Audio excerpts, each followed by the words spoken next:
বাংলার শিক্ষাক্ষেত্রে যখন একের পর এক দুর্নীতি ও জটিলতার খবর সামনে আসছে, তখন একান্তে অন্য ছবি আঁকছেন পূর্ব বর্ধমানের জামালপুর ব্লকের বসন্তপুর জুনিয়র হাই স্কুলের প্রধান শিক্ষক দ্বিজেন্দ্রনাথ ঘোষ।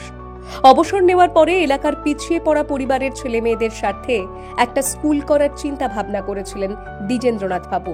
মূলত তার একার লড়াই হলেও এলাকার মানুষের সহযোগিতা এবং প্রশাসনিক উদ্যোগে 2014 সালের জানুয়ারি মাসে বসন্তপুর জুনিয়র হাই স্কুলের অনুমোদন মেলে। জমি বরাদ্দ থেকে শুরু করে স্কুল ঘর নির্মাণ, গেস্ট টিচার নিয়োগ, শুরু হয় স্কুলের পথ চলা। আমাদের গ্রামে মোটামুটিভাবে ব্যাকওয়ার্ড ক্লাসের লোকের সংখ্যাটাই বেশি, খুব বেশি। তো তারা স্কুল ড্রপ আউট হয়ে যাচ্ছিল, স্কুলে আসছিল না।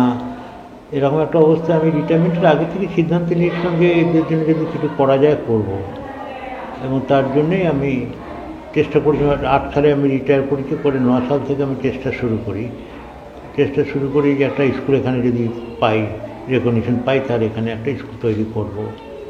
এবং সেই চেষ্টা চরিত্র করে মোটামুটিভাবে 10 সালেই আমি একটা প্রাইমারি অ্যাপ্রুভাল পেয়েছিলাম। ঠিকই আমি না, শুধু আমার ব্লকে কয়েকটা 7টা স্কুল পেয়েছিল, কিন্তু কোনো টেকনিক্যাল কারণে সেই এগুলো সাকসেসফুল হয়নি। আবার আমাদের প্রপোজাল রিটার্ন করেছিল বিডিও অফিসে, এবং তারপরে সরকার চেঞ্জ হয়ে গেল, এবং সরকার চেঞ্জ হওয়ার পর আবার সব কিছু ডামাডাল হয়ে গেল। আবার চেষ্টা চরিত্র করে আমি মোটামুটিভাবে 14 সালের 1/14 থেকে স্কুলের রেকগনিশন পেলাম, এবং তখন থেকে চালিয়ে যাচ্ছি।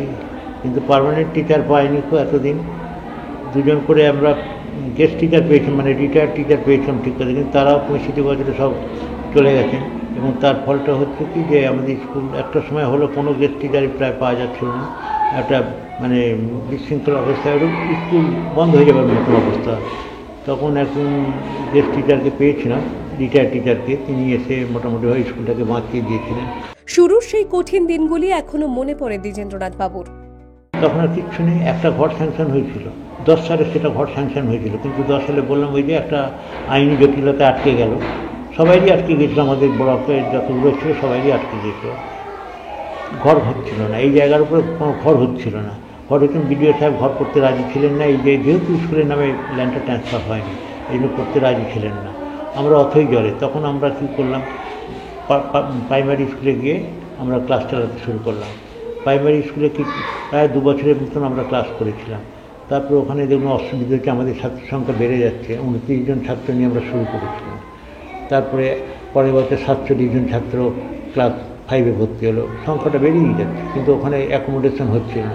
তখন আমাদের আসতে হবে। কারণ এইখানে সামনে একটা চালাঘর ছিল না, দেয়াল ছিল, যে মানে কমপ্লিট নয়, এরকম দেয়াল ছিল। সেইখানে আমরা অ্যাডভেস্টার দিয়ে চাল করলাম, একটা ছাউনি করলাম, আর সামনে ওইদিকে একটা ঘর দিয়ে বড় চালাঘর করলাম। সেই চালাঘরে আর এই ঘরে, এইখানে এই অ্যাডভেস্টার ঘরে আমরা ক্লাস করছিলাম। তারপরে একটা ঘর হলো, কিন্তু হলো কি, মানে কালক্রমে ঝড়েতে এই চালাঘর অ্যাডভেস্টারের চাল সম্পূর্ণ উড়িয়ে নিয়ে চলে গেল, আর এদিকে ঘরের চালাটাও ফেলে দিল। তখন কোথায় বসবো জানি না, গাছতলায়, কিন্তু গাছ ছিল, গাছতলায় ক্লাস করা হতো, খুব কষ্ট হয়েছে। তখন প্রতিবন্ধকতা প্রচুর হয়েছে। আর এই জমি তো সবাই, জমি হতো অনেক জায়গাতে, আর এই জমিটার উপর অনেকের লোভ ছিল, তারা একটু প্রতিবন্ধকতা করেছিল, কিন্তু সেটাকে আমি ওভারকাম করতে পেরেছিলাম আর কি। বর্তমানে স্কুলটিতে 160 জন পড়ুয়া রয়েছে, সঙ্গে মিড ডে মিল রান্নার ঘর ও 6টি কক্ষ রয়েছে। তবে দীর্ঘদিন ধরে শিক্ষক নিয়োগ না হওয়ায় পরিস্থিতি সংকটজনক। 2018 সালে 3 জন স্থায়ী শিক্ষক অনুমোদিত হলেও বছরের পর বছর পেরিয়ে যায়, তবুও কেউ যোগ দেয়নি। 2024 সালের ডিসেম্বর মাসে অবশেষে একজন সরকারি শিক্ষিকা যোগ দেন। বর্তমানে মাত্র একজন স্থায়ী শিক্ষিকা ও একজন অতিথি শিক্ষক নিয়েই চলছে গোটা স্কুলটা। গত ডিসেম্বরে একজন পার্মানেন্ট টিচার আমরা পেয়েছি স্কুলতে, মানে একজন তো পার্মানেন্ট টিচার পেয়েছি, আর 5 জন আছে বেকার ছেলে মেয়ে। আগে আরও ছিল, তারা বর্তমানে 2 জন মেয়ে ছিল, সবাই মাস্টার ডিগ্রি, তাদের বিয়ে হয়ে গেছে, তারা আর এখন আসতে পারছে না। আর কেনই বা আগে বলুন না, তারা কিছু তো পায় না এখানে, তাদের কোনো ভবিষ্যৎও নেই, যে তারা ভবিষ্যতে কিছু পাবে, কিছু করবে, সেটাও নেই। এই অবস্থায় স্কুলে তালা পড়া আটকাতে এগিয়ে এসেছেন দ্বিজেন্দ্রনাথ বাবু নিজে, এবং তার সঙ্গে রয়েছেন এলাকার শিক্ষিত মানুষজন। বিনা পারিশ্রমিকে তারা বছরের পর বছর পড়াচ্ছেন কেবলমাত্র ছাত্রছাত্রীদের ভবিষ্যতের কথা ভেবে। এই এলাকার বিশেষ করে বেতরাগড়, বসন্তপুর, সজিপুর এই তিনটে গ্রাম এমন একটা জায়গায় অবস্থিত যেখান থেকে জামালপুর বয়েজ এবং গার্লস, সেলিমাবাদ এবং পর্বতপুর বয়েজ অ্যান্ড গার্লস পুরো ত্রিভুজের মধ্যিখানে।